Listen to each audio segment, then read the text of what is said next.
Hello, and welcome back to another episode of Adventures in Movies, the show where we talk about the Indian genre films you've never heard of, the ones you can't hear enough about, and the ones you never want to hear about again. My name is Nathaniel Meir, and I'm the movie editor at AIPT. Joining me on these ongoing adventures is the host, who's the best guest a party can have. And maybe one day someone will invite him to one. It's been a while, actually. When was the last time? I guess people party. I guess people party nowadays. I was gonna say like COVID kind of killed partying, but people are full party mode these days. I'm Blake. Hello, everybody. You're also over 35, so your party, all your holes have been punched in your dance card. My party card's done, maybe. Yeah. I'm just joking. You're the brewery owner, so you're much more exciting and social than I am. I just bring beer everywhere I go. So. That's all it takes. Yeah. Also joining us this week is filmmaker Cate Jones. Hi. Sorry. And we're going to talk about Chicken House, the movie that she had, and it's been doing the festival runs, right? I know it was at Chattanooga. Yeah, Chattanooga Dead Center, Circle Cinema in Tulsa, and then this weekend, actually, we're in 3 festivals. We're in Arizona Underground, Shawnee Film Festival, and Philly Unnamed in Philadelphia. Cool. Are you going to be at any of them? I wanted to go, but some of them I found out a little bit too last minute to make the plans. So yeah. Oh. I'll not. Well, hopefully we have people that are listening from one of those cities, and hopefully we can steer them towards Chicken House, because very, very fun movie, and I wanted to talk a little about it. So before we get into the movie itself, how would you describe Chicken House, Cate, to someone who's never seen it? Someone who's looking at it on the festival program and they're kind of on the fence. How would you describe it? I would describe it as a kind of a surreal comedy about a group of actresses that are living in a house, and then they take in a new sort of wild roommate from LA that's pretty opposite to all of them, and then the house kind of turns upside down after that. And so you wrote it. What was your inspiration behind Chicken House? I actually didn't I wasn't trying to write it off of anything. It's based on a true story, and at the time I was living in Atlanta, Georgia, in a house full of actresses, and we did all believe we were living in a haunted house.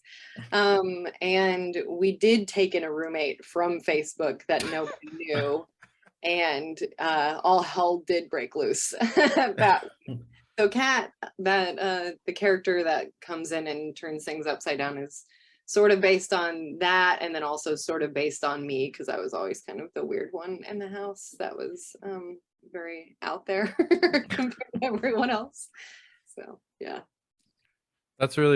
So I kind of relate, because one day when I was in college, I had an Eastern European guy knock on my door, and I lived in this apartment complex where they kind of assigned you roommates. It was like a very college center, kind of weird. And this guy just literally knocked on my door one day, and I opened the door. I said, "Hey, how's it going?" He goes, "I'm here to look at the apartment." I said, "Oh, sure. Who are you?" "Oh, well, you have a free apartment." He walked in, 30 seconds. "I'll take it."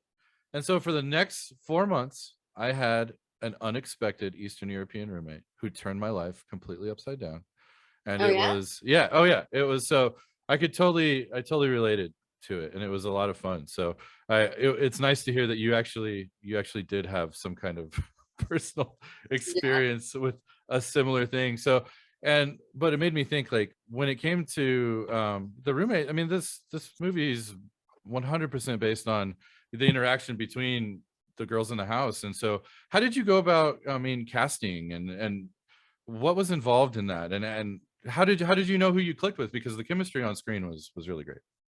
Yeah, so I ended up I had written the movie, to just fuck around. I was living in a house full of actresses, and I was like, I'm just gonna shoot a movie, because I was already about to shoot another movie, and I was like, well, for practice, I'm just gonna make this movie with my roommates.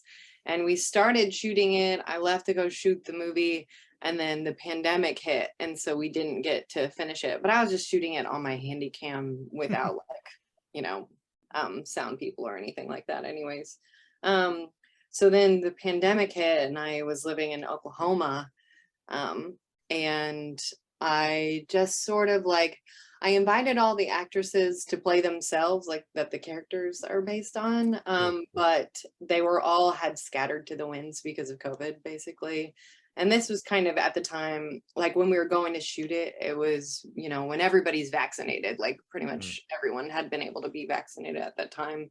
But everyone had moved away and they were all doing much different things. So they weren't available. So then I sort of just, I knew all the local actors in Oklahoma because there's that. So there's actually a film scene here because there's a tax incentive. So like there's theater and all kinds of stuff that goes on. But I just kind of had some people read. We did like a few Zoom reads and just like looked for the essence of those roommates, basically.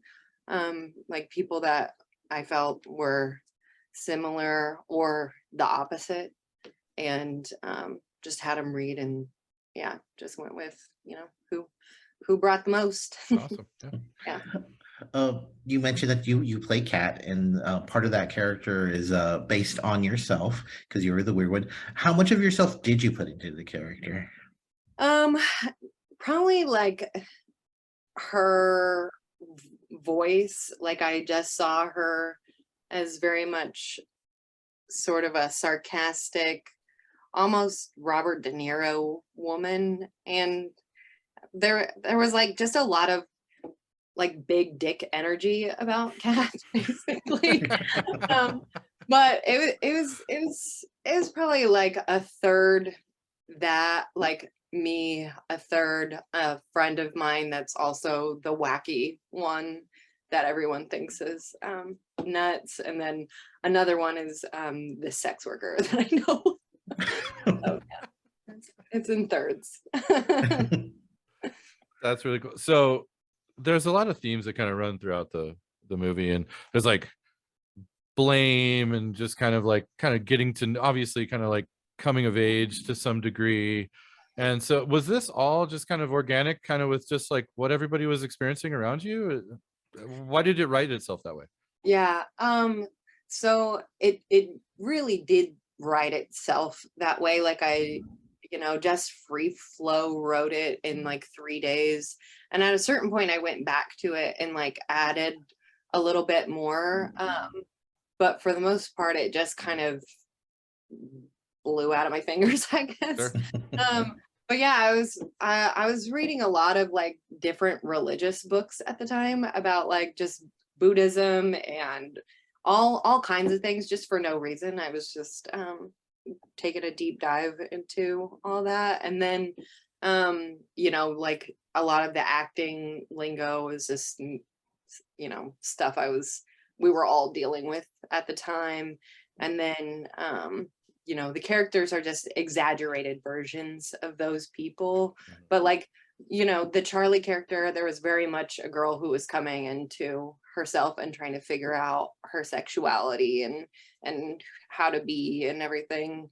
And yeah, there was a lot of anxiety at the time in the house, and like, you know, social anxiety between some of the girls, and I was very much the older one that wasn't going through any of that stuff, and so I was kind of trying to hold their hand through some of it and just like, you know, let go and be free or whatever. But yeah, so a very cathartic experience. yeah, Yeah, good. Yeah, very much based on true stuff. So, kind of sticking with themes like you mentioned, religion, sexuality. We've talked about the camaraderie of the roommates. How are you able to balance all of those themes? Because that's a lot to take on in a relatively short movie. Yeah. I mean, it is a lot to take on, and I know I don't know, it just kind of it just kind of made itself at times, you know. But and just I think coming from real life, it is just you know, it's just kind of how it is. I mean, it just kind of works that way.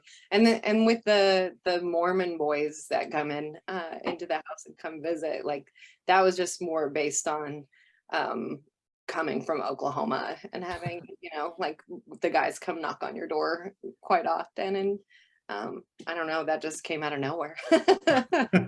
Yeah. It was definitely a fun part of the movie. The movie was actually, it had, like you said, I'm glad you said comedy, because it's got this kind of dark tone, and it's black and white and all this, it's got this kind of like cloud above it, but yeah, it's got a lot of humor to it. It with that like choice in black and white, you also use the narrator, which and we're going to talk about that more in our next movie, but that was an interesting choice, and I'm always curious, because Patrick and I talk about this a lot. That's either real hit or miss, that does not always work well. Thought it worked really well in this, but why did you choose to do that? I think I just watched too many Scorsese movies.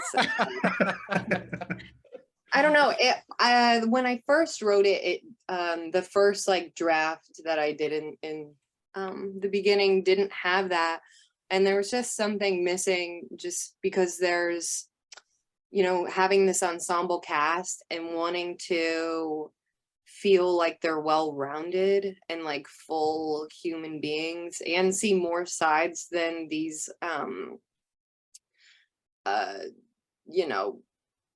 little meetings that they're having with their little spats with each other. And I didn't want them to be just one-dimensional characters. And I had written those backstories that are parts of the narration as just like character reference things before going in.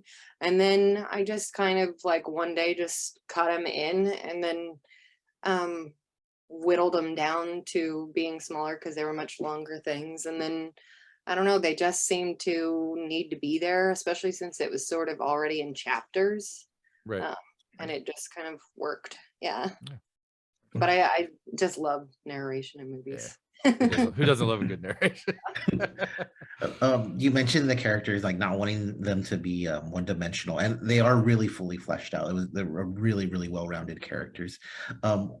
Going back to the narrator, one of the interesting comments, and it kind of leads to one of the themes of the movie, was how they felt, the people of the house felt that they were open-minded because they were really artsy, but in fact they might not have been as much as they were. Like, why did you want to deal with the idea of closed-mindedness versus open-mindedness? Because in today's world, that is such a topical thing.